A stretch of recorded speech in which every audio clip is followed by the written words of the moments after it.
Hello and welcome to the first session of today's McKnight's online forum.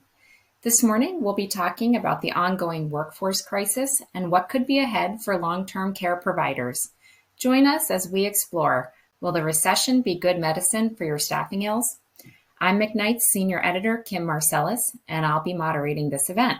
I'll introduce our speakers in just a moment, but first we have some housekeeping to take care of. If you have any audio problems during today's presentation, please first check the volume control on your device. This is the most common cause of related problems. You can also use the help button if your own troubleshooting efforts don't work. We will have time for a Q&A session near the end of the presentation. If you have any questions, please feel free to go ahead and start submitting them right now in the box on the left side of your screen. Today's slides are also available to download and print. You'll find those on the left side of your screen too, under the Handouts tab. Now, regarding continuing education. This educational offering has been reviewed by the National Continuing Education Review Service of the National Association of Long-Term Care Administrator Boards. It has been approved for 1 clock hour. However, you need to stay tuned into this event for its entirety during this original broadcast to receive a certificate. You can track CE requirements through the course completion tracker, which is accessed through the last icon in the area below the open webinar panel. Once you have achieved 50 viewing minutes, a View Certificate button will display, and the required viewing duration will have a green checkbox. You can then view or save your certificate. A copy will also be emailed to you afterward. Finally, this session and all of those in today's online forum will be archived and available on demand shortly after this live event. You can access them again or share them with others for the first time simply by going to the registration page and re-entering the studio. The URL is www.mcknights.com/082522 online forum. Now, let's meet our presenters. David Coppins is co-founder and CEO of IntelliCare. Under David's leadership, IntelliCare has grown to work with more than 30,000 nursing professionals and 16,000 healthcare facilities, including many skilled nursing operators. He came to staffing after holding leadership positions at other large organizations, including Virgin Pulse and UPromise. Ben Tangelson is Vice President of Data Science at IntelliCare. Ben is focused on projects related to pricing, personalization, and market balance. His research helps improve IntelliCare's apps to better serve nursing homes, other healthcare clients, and nursing professionals. We're glad to have them both with us today. And with that, I'll turn it over to you, Ben.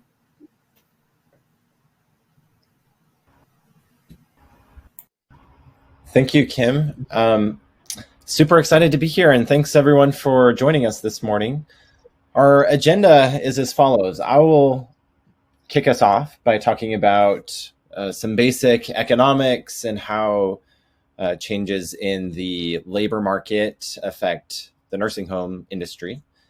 I'll then hand it over to our CEO, David Coppins, and he'll talk a little bit more about some strategies that we can take knowing what we know about the economy, and then we'll end with all your questions. Looking forward to that.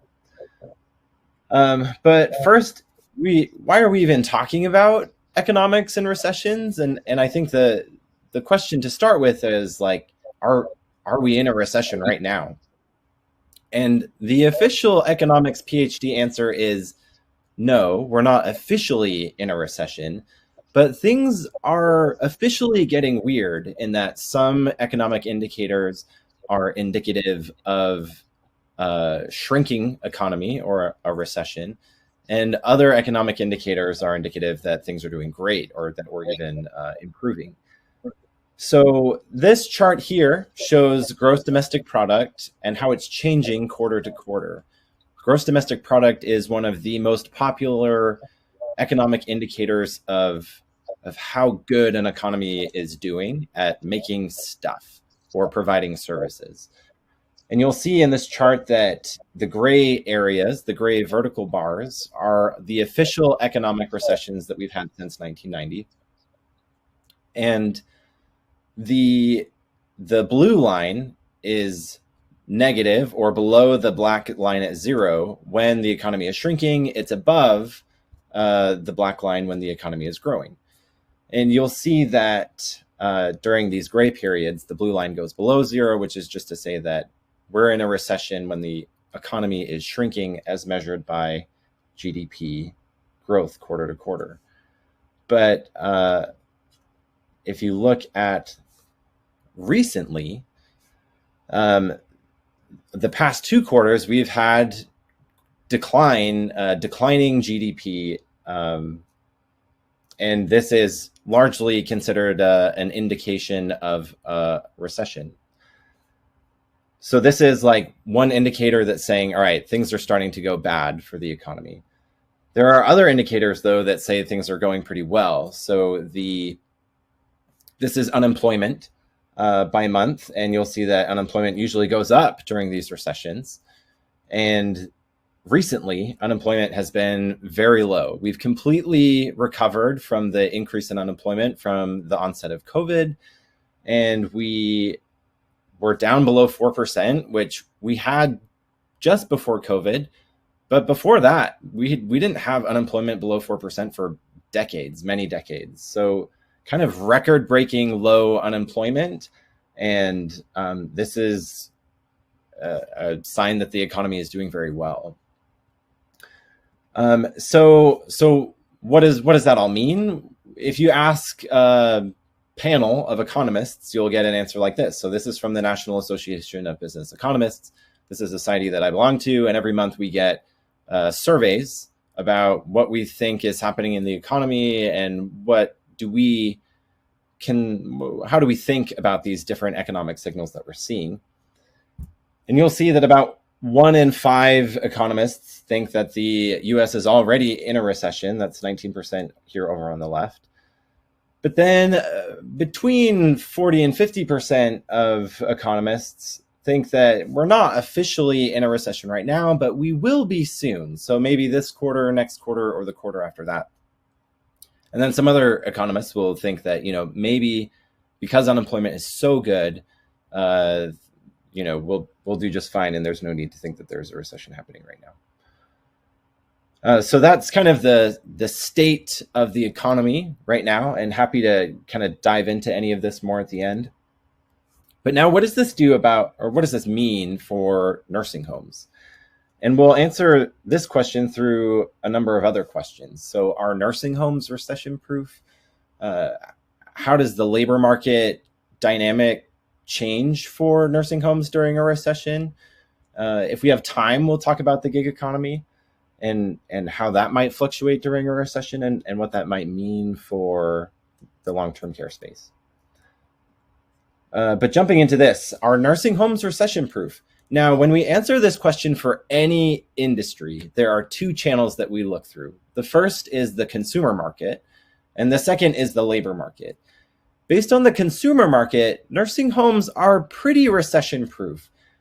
During a recession, you'll see a decline in personal expenditures, especially discretionary spending, but that doesn't really apply to nursing homes so much. You'll see substitution of expensive goods for cheaper alternatives. So as pictured here, kind of more ramen and less caviar. That might affect the long-term care space a little bit. Some families might decide to provide care at home instead of seeking out professional care. But this is the consumer market is not a major factor for the long-term care space so much. That's not true of healthcare in general. There might be discretionary spending in healthcare, might be elective surgeries or other niches within the healthcare space that might be more exposed to fluctuations in the consumer market, but not so much in the long-term care space. The labor market, however, is a different story. And the labor market is more than like recession proof, but recessions are actually a good thing for nursing homes. And why is that? It's because there's less competition to hire, and finding and retaining staff is a major headache for nursing homes. And so less competition in the labor market is a good thing. There's one particular detail that's, I think, especially interesting, and that's job mobility during a recession decreases a lot. So there are fewer people quitting their jobs. There are fewer people switching jobs. There's less on-the-job search for other jobs. And a lot of that is because there are fewer companies hiring and there's less opportunity to switch. But this decrease in turnover of staff is a good thing for nursing homes because, jumping to the next slide here, lower employee turnover results in better quality of care. And so there's this interesting study, paper published in 2019 by Huang and Blobless, that looks at changes in unemployment rates. They compare that to the data that's collected by CMS. They find that higher unemployment rates lead to lower employee turnover, and lower employee turnover results in better quality of care, specifically fewer deficiencies, lower deficiency scores.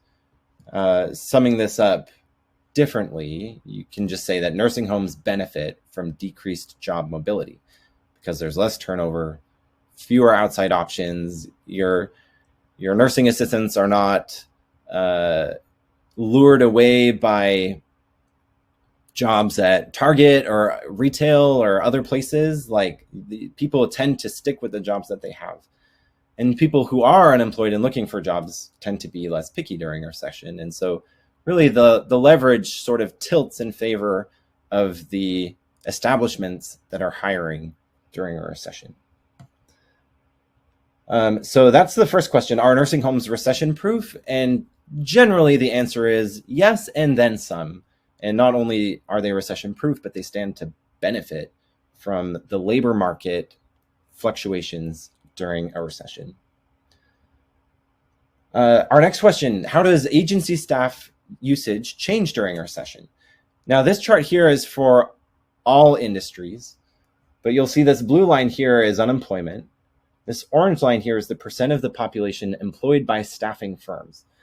And you'll see that as unemployment increases or goes up, the percent of the population employed by staffing firms decreases. And as the percent of population employed by staffing firms increases, as you see it increasing from 1990 to 2000, you see that unemployment is declining over the same period. It's like these lines are almost mirror images of each other, and as one is going up, the other is going down. Why is this? There are a number of possible explanations, but it's easy to think that establishments that use agency staff less during an expansion because, during a recession, because people tend to be downsizing. And who do you downsize first? You downsize your temporary or your agency staff first. You keep your full-time employees. And as the economy is growing and as your establishment is growing, you bring on more people and you're more open to bringing on agency staff.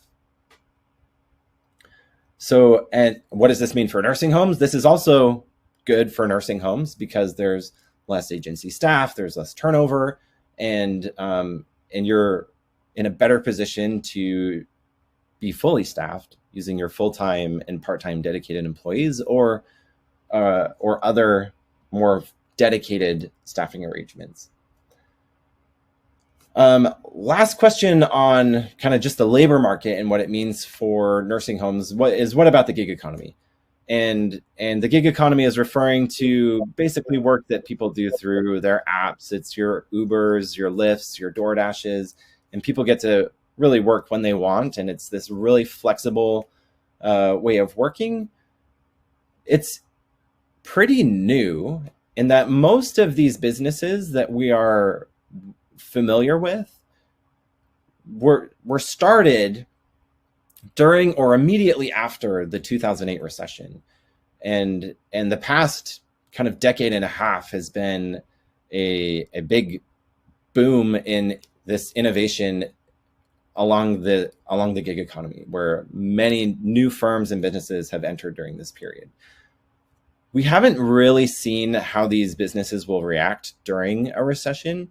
The only recession that many of them have experienced is the COVID recession, which is really obscure and unique in many different ways. And so, but what we do know is from these two papers cited down here at the bottom, where higher unemployment does not necessarily lead to higher enrollment in the gig economy.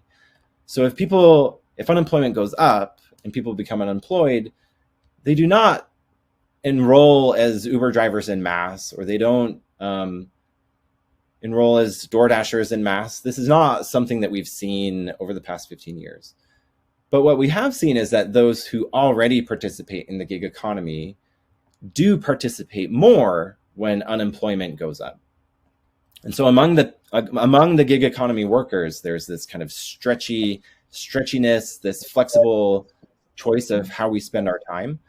And that increases during a recession, not necessarily a mass enrollment in these gig economy businesses.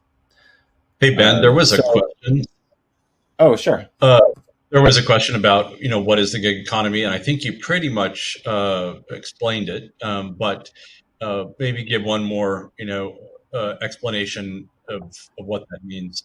Yeah, sure. So the gig economy is, we think of as kind of work when you want businesses. So Uber is a good example. You get to drive when you want, and you just kind of fire up the app and say, I want to work right now. And then you go work for as much as you want. Or DoorDash in a different way. IntelliCare is participating in this gig economy. Same with, ShiftKey, Clipboard, and some of these other kind of techie staffing agencies. And this is what we think of when we say the gig economy. Great. So let's see. So in summary, everything that we've spoken about so far is kind of backward looking.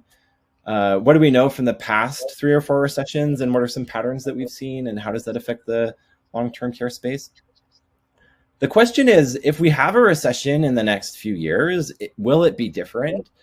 And there is a legitimate case to think that it could be different this time around, because COVID changed everything. And COVID, I think, was an enlightenment to many of us that, yeah, jobs are important, but so are other things. And this is true of all industries, but also true in healthcare. So this is from a number of surveys that we've conducted, where basically all nursing professionals rank maintaining work-life balance as a top concern. Almost half of the long-term care workforce have considered permanent job changes to flexible roles. Almost 60% of nursing professionals who left their jobs cited understaffing. This quote from Maggie is an interesting one. She says, as a single mother, I have to make sure I can support my kids financially, still be there for them without worrying about my work schedule. And so nurses want flexibility, and COVID, if nurses wanted flexibility before COVID, after COVID, they definitely want this flexibility.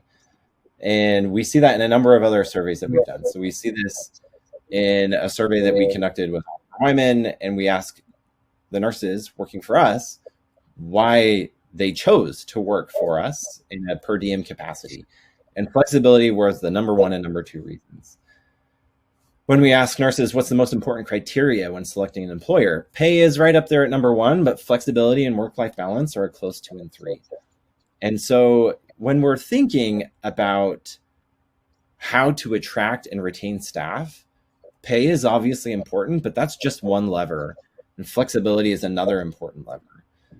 So in summary, and then I'll hand this over to David, recessions, what we know looking backward, are a great opportunity for nursing homes. There's less competition for recruiting and hiring. There's less turnover, which leads to higher quality. We also know looking forward that COVID exacerbated the need for flexibility. And with school closures and health emergencies, understaffing, work-life balance became more important than ever, and this is best achieved with high flexibility.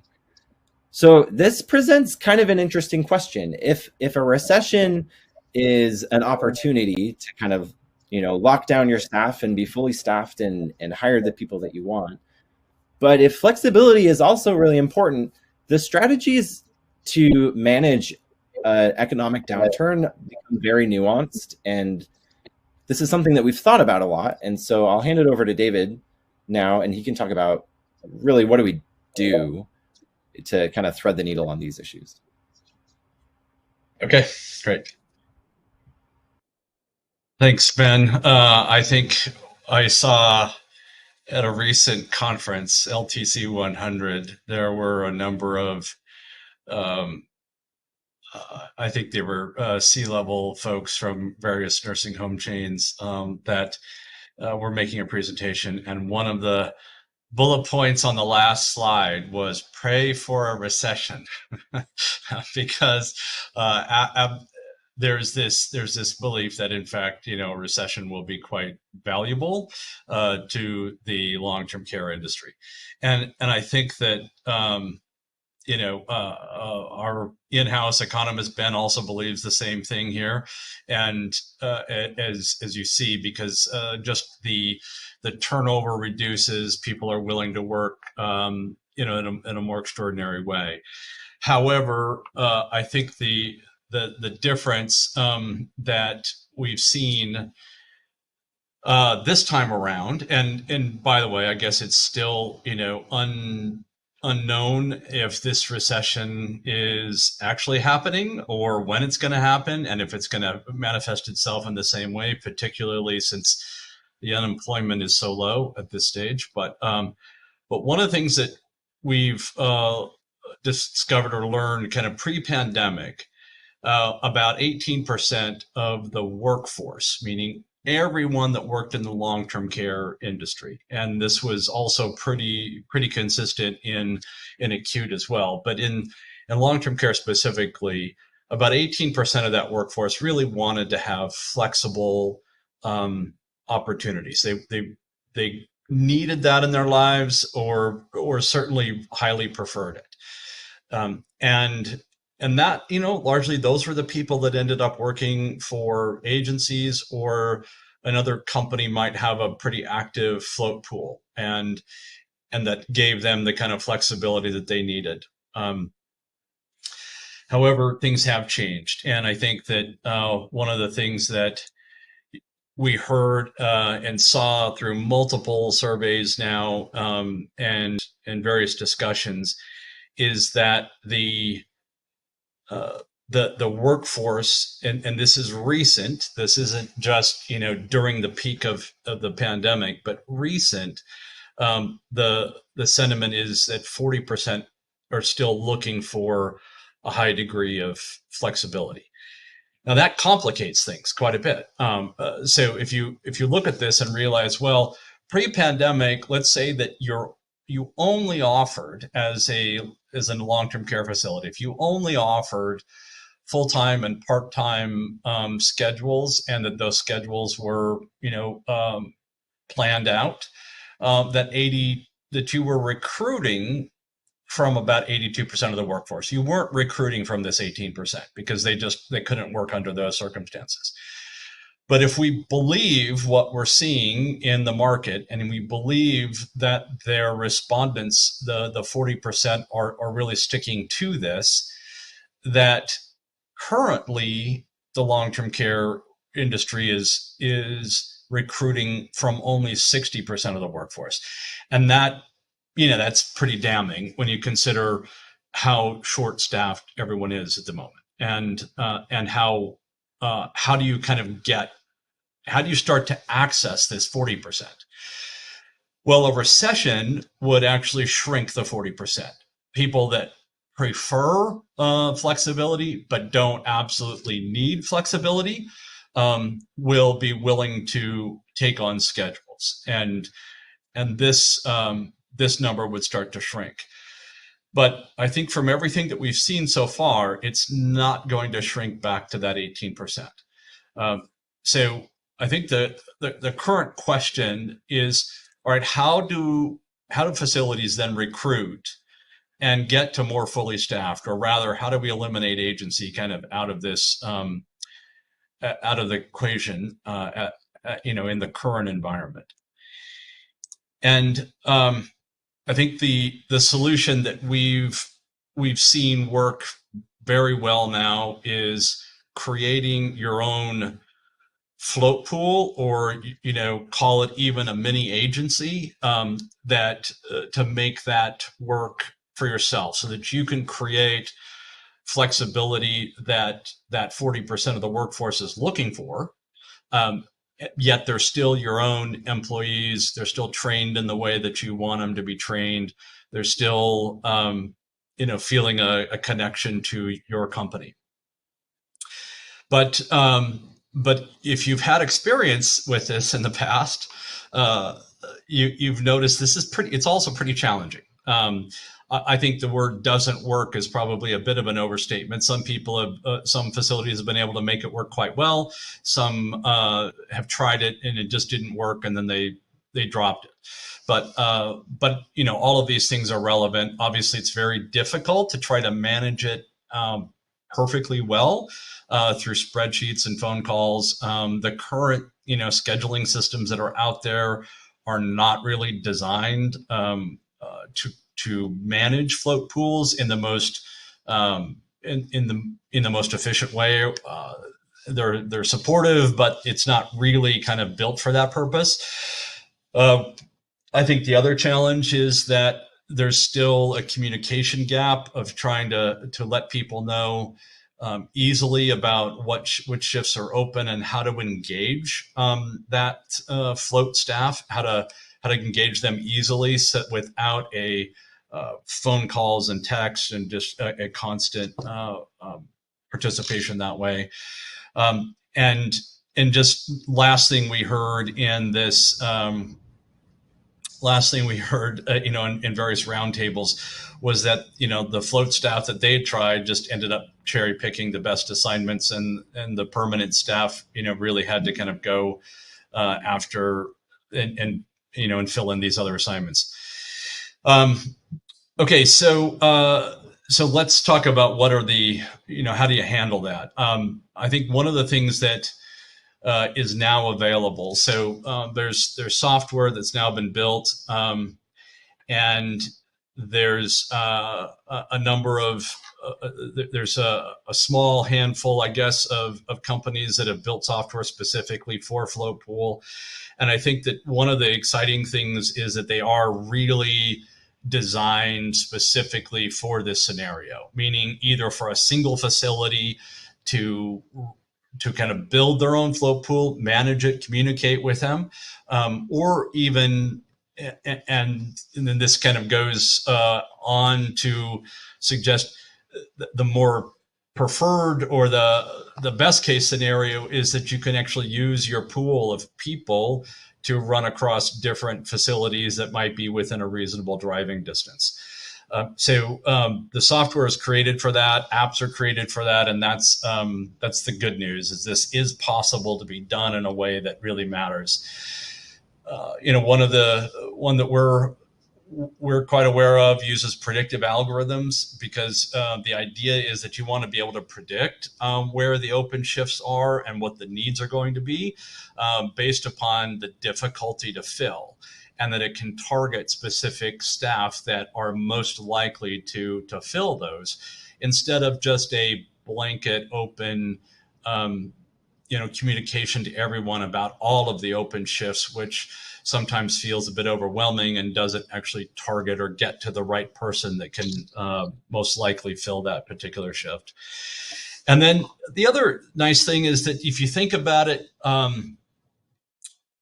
previous incarnations of float pools where they were cherry picking the best shifts, that can be mitigated by say making the pay rate somewhat dynamic based upon the difficulty to fill a shift. So the least desirable shift should be paid higher. It should. And anybody could be open to take that, but it should have a higher pay rate associated with it. The problem is, and I think most people agree with that, but the problem is that trying to do that on a shift by shift basis is just, the management of it is quite cumbersome. It's very difficult to try to do that. But this software and others I know are saying, hey, let's try to make it such that there is a specific incentive that's designed based upon what the software already understands is the difficult shifts to fill and so on. So it's pretty effective from that standpoint. Again, the other is just around the communication element. I mentioned apps, that this is the most effective way of kind of creating engagement with that pool. One of the other things that we've heard quite often is, geez, I've got 100 people in my float pool. I have all of these open shifts, but to get people to engage with it is really difficult, and oftentimes still means I'm using my personal phone to text with them, or we're trying to call people and trying to get them to engage, and it just is a very cumbersome process to do that. But using kind of a purpose-built software will help with that. The other element here is that it's easy to make schedules, and to simplify those kind of communications. And then obviously when it comes down to the element of being very specifically targeted, the various algorithms can also match with the best staff to kind of fill that, as well as the pricing to kind of make it most enticing. I think one of the other elements that's helpful when you talk about float pool management software specifically is that the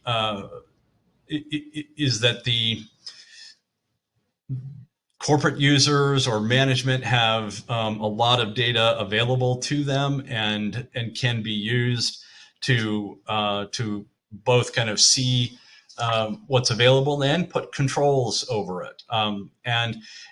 You can kind of track the engagement level of each of the staff members, et cetera. So there's a lot of ways to think about this. So I know that when we first started talking to people about one of the best solutions to try to compete with the alternatives that are out there, and our company certainly is one of those, is to create a float pool. People had a tendency to just turn off. Their mindset was, oh, we tried that, it didn't work. I think that the previous solutions were probably very difficult to do that. But imagine if you were able to use the same platform, the same software that companies like ours use to manage our 50,000 nurses and CNAs, that you could use it to kind of create and manage and engage your own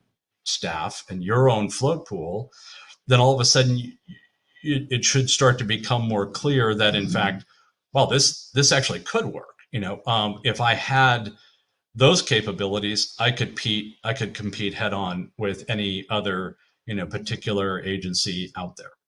And that's the message I think that we're trying to get across is it is possible. We think that if you're looking at the fact that you may be only recruiting from 60% of the workforce today, the way to get to a point of being at 100% and fully staffed and eliminate agency is there really has to be some element, a portion, and maybe it's 20-25% of your total workforce, but that are that have access to high flexibility staffs. And of course my my advice to everyone here is, who are the best people to hire into your float pool? Well, I'd say go after the nurses and CNAs that are working at staffing agencies that you may employ. So I know that sounds funny coming from us, but those are the hottest targets, I would say, to kind of put into your own float pool. And then let me be really blunt. There's there is a world here where there's not enough staff to go around, and we certainly as a company that provides flexible staff, we've created a way to try to make it attractive. And I think that what we're saying now is it doesn't have to just be us versus them, or you hiring versus us.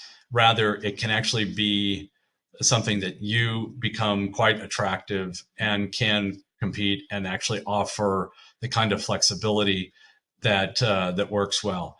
I think the biggest advantage that you will end up having over anything that we could offer is that sense of community of your own, being part of your own facility and your group of facilities, and that being part of that is a pretty significant, advantage that you can bring to the table here.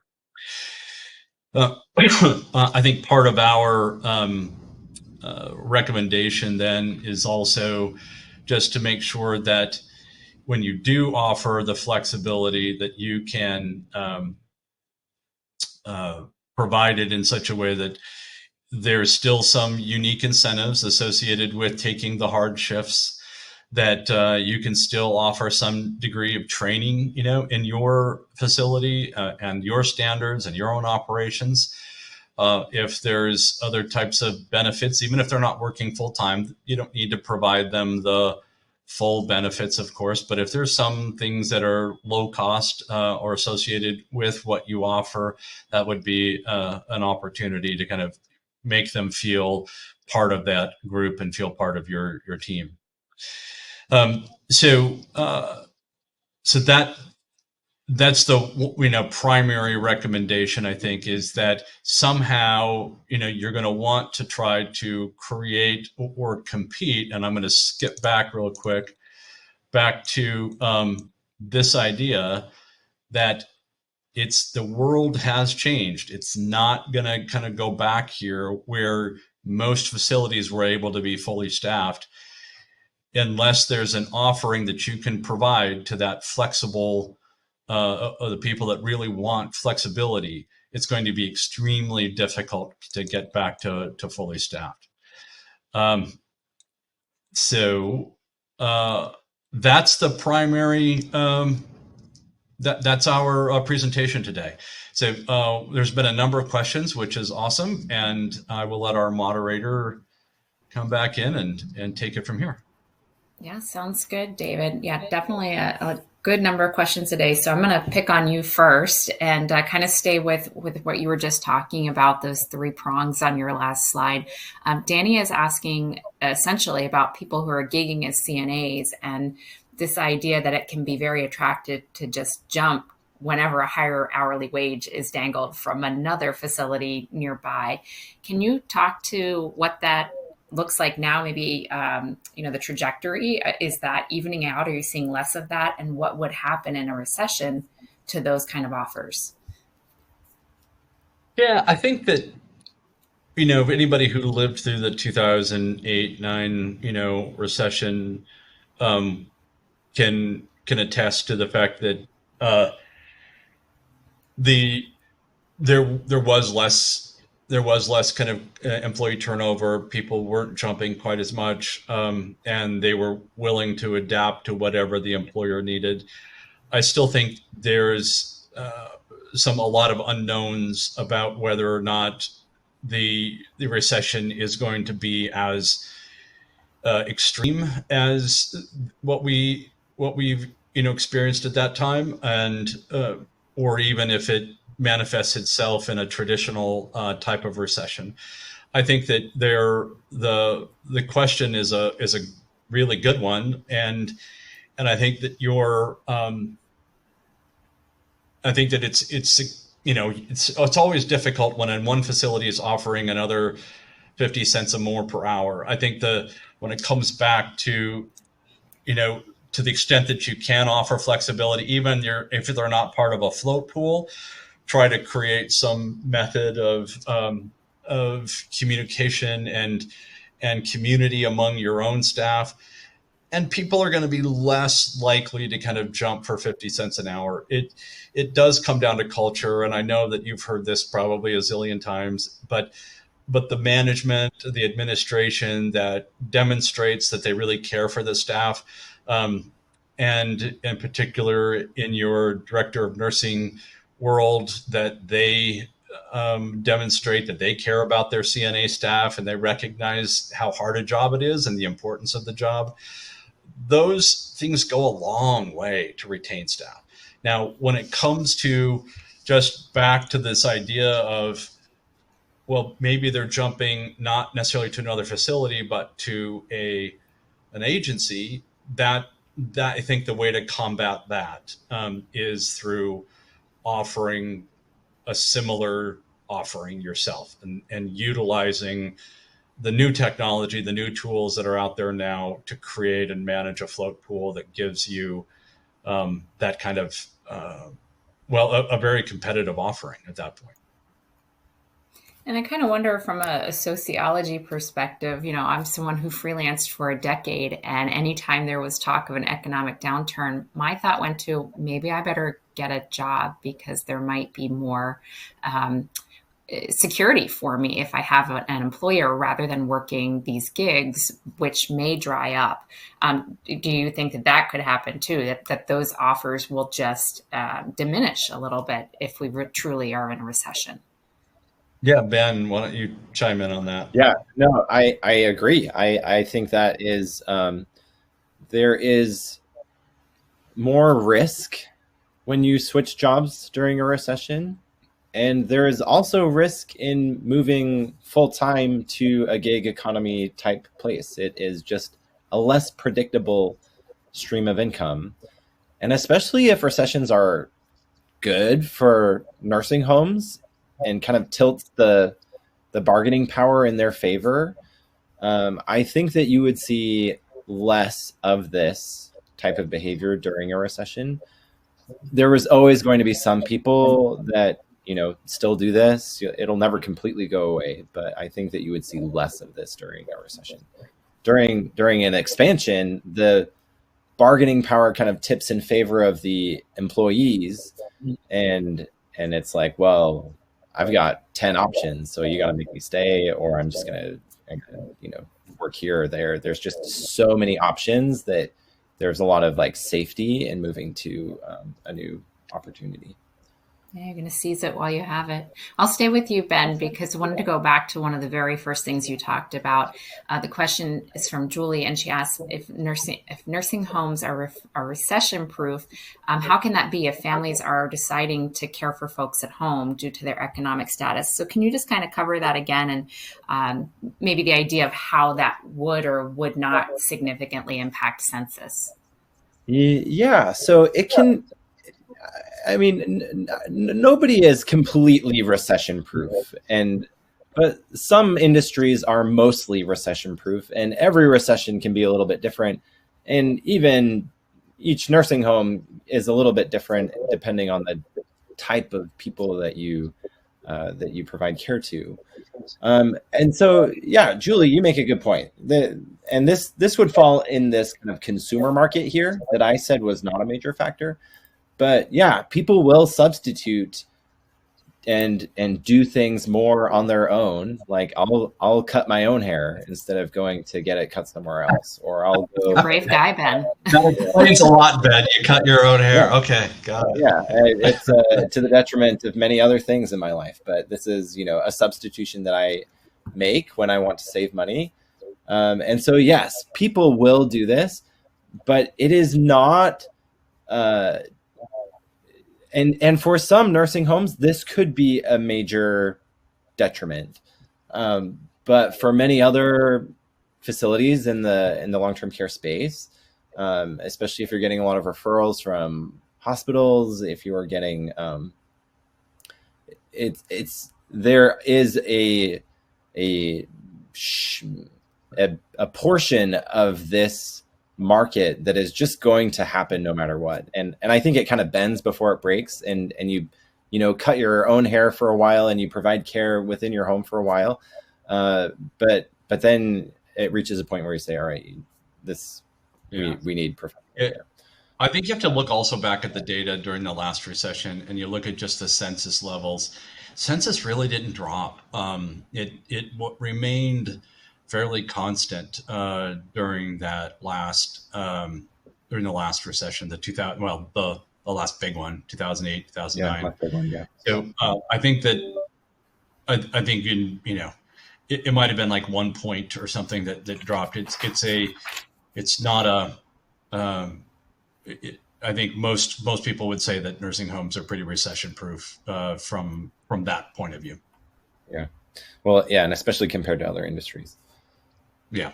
So let's talk a little bit then about inflation and whether that is good or bad for nursing homes. That seems very black and white, but can you talk a little bit more about that? Yeah. So inflation is I would say bad for nursing homes, and it's good potentially for businesses like IntelliCare, ShiftKey, Galen, these other kind of gig economy platforms.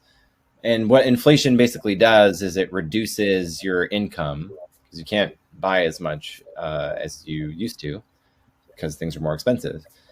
And so people that are engaged in the gig economy will tend to work more. They'll pick up extra shifts to earn extra money so that they can kind of sustain the lifestyle that they had before. For nursing homes, you don't really see that so much unless you have some degree of flexibility in your offering. And so if it's like a very rigid schedule, then, and your census is, not changing that much, then your income is basically fixed and now your costs are going up. And so that's not so good. If there is some flexibility and you have a dedicated float pool, then you can leverage that. And those employees are more likely to be more engaged than they were before as a result of inflation. David, I don't know if you have anything to add to that, but I think that's right. There were a couple of questions that Steve has asked here that I think are pretty important. All right. I was just going to say too, I'll jump down to Steve next, but I was just going to say in terms of the costs, I mean, I think the data we do see that costs are rising and that people in nursing homes are certainly making choices with their money not going as far. So we're seeing the reality of that, whether this is technically a recession or not. All right. So Steve's first question that I see here is there, this is a very specific question. Is there an amount of shift differential that you have found to be effective in filling open shifts? Yeah. And Ben is the one that created, our various pricing algorithms, and I can let him speak to this, but I think that there's not a specific shift differential. It does matter by the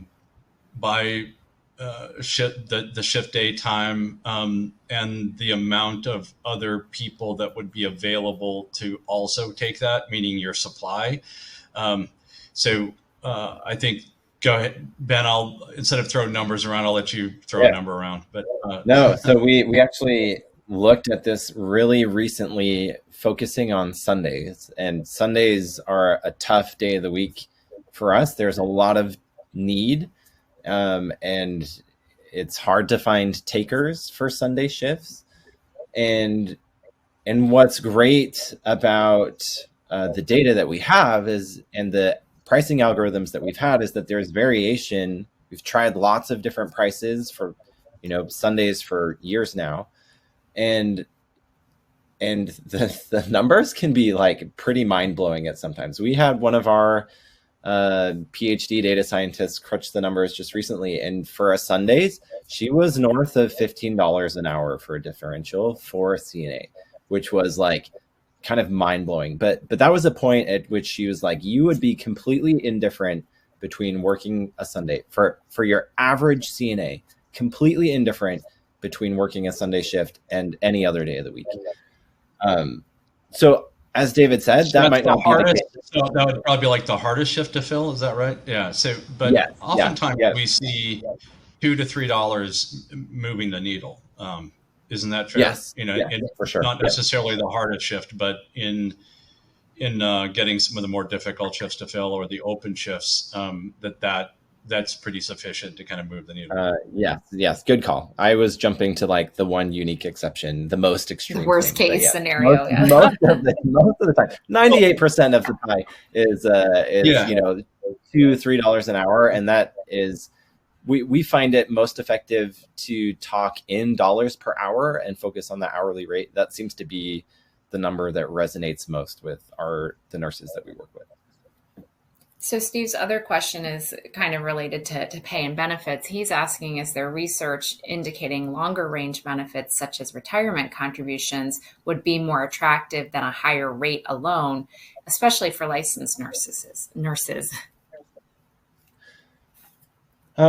Yeah. So Steve, we did an interesting experiment a little bit ago that I guess, so the short answer is that the rate is very attractive and the benefits are also important, and you kind of have to like fight against our inner nature or like our instinct to get people to focus on the long-term picture. And it's really easy to be kind of just focused on, what am I earning today? What am I making today? And not think so much about the big picture.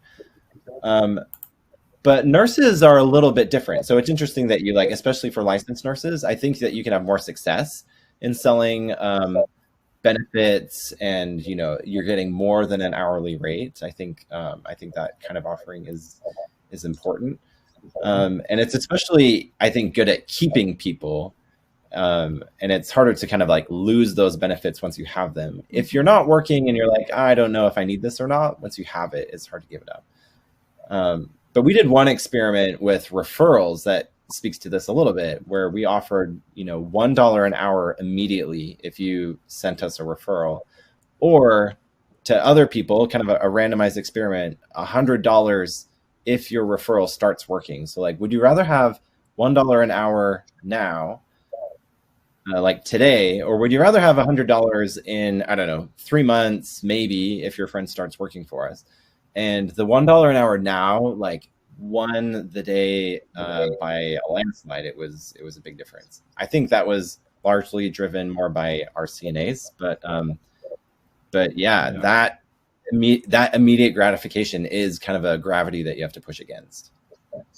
But I'll add one other thought here is just, Steve, I think for better or for worse, this market, particularly through the pandemic, has highly sensitized the workforce to pay rate. And it's almost kind of bragging rights.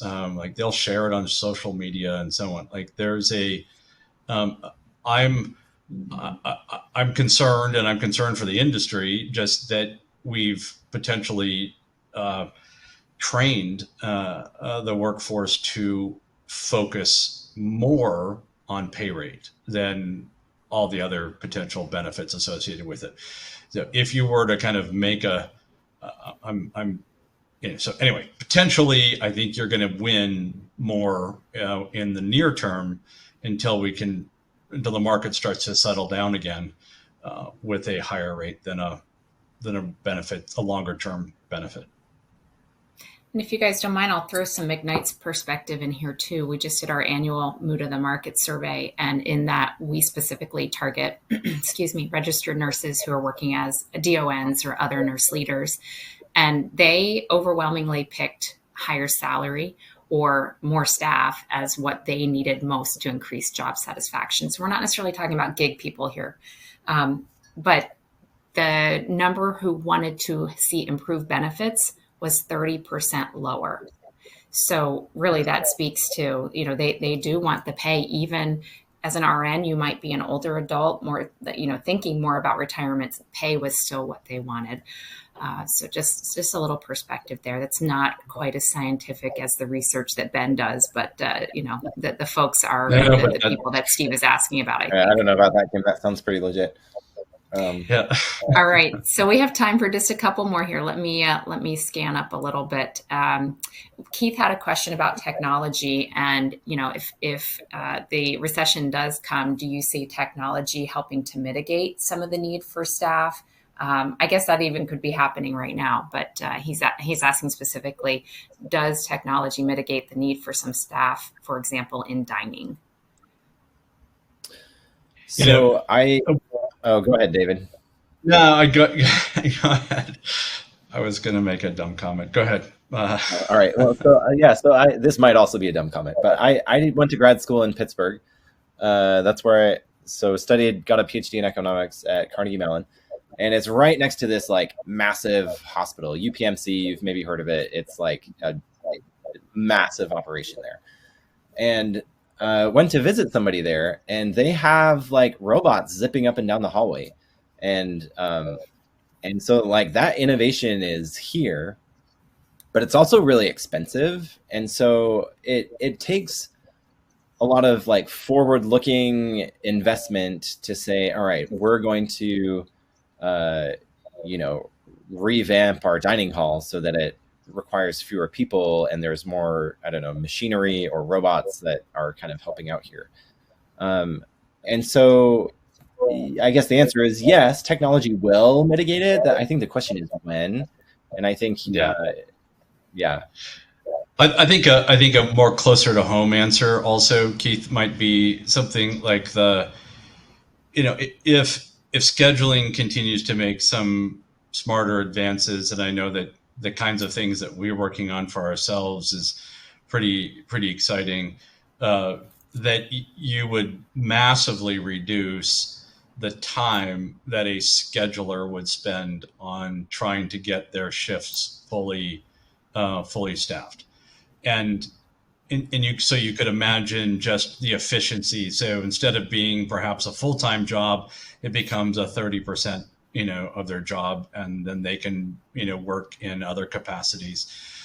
Dining, I'm imagining the same way. I'm not as close to dining, but I got to imagine that there are elements of efficiency, around that. You could, going back to the robot example, there might be some automation and some things that could be added to that. But from a software perspective, I think there's a lot of things that we're still doing manually. There's a lot of things that we're still trying to, that just consumes a lot of time that I think will make everyone's job a little more efficient, which should, mitigate, some need for staff over time. All right, thanks, David. So we're just about out of time. I'm going to take a quick answer myself at a question that we have from Nancy. She's asking, what companies have you seen implementing a float pool, and are hospitals doing the same? Because our audience is skilled nursing, I want to keep it to that, but I just want to tell Nancy, in doing some research recently, I would say that a lot more companies than you think are establishing float pools. And also, we're going to cover that in a webinar in September with IntelliCare, and we will have a skilled nursing provider talking about their strategy and why they did it and how they're succeeding with it. So I'd ask you to please come back for that. But for today, we are going to wrap it up. So I want to thank everybody for joining us, especially for David Coppins, and also to you, Ben, for walking us through these issues and their insights and some of the solutions and strategies they've offered today. A reminder that this session was sponsored by IntelliCare, and you can find them at intellicare.com. And coming up at noon Eastern, McKnight's is bringing you another 4-credit session in this online forum. You can stick around to learn about the value of vital sign monitoring, enabling proactive care. If you'd like to watch either of today's sessions later or share them with others, recordings will be available shortly, and those are at www.mcknights.com/082522 online forum. And finally, we want to thank you, our listeners. You've been a big part of today's success. Thank you for all the great questions. And be sure to come back for future McKnight's forums listed under our events tab. We appreciate you tuning in. For McKnight's, this is Kim Marcellus. Have a great afternoon.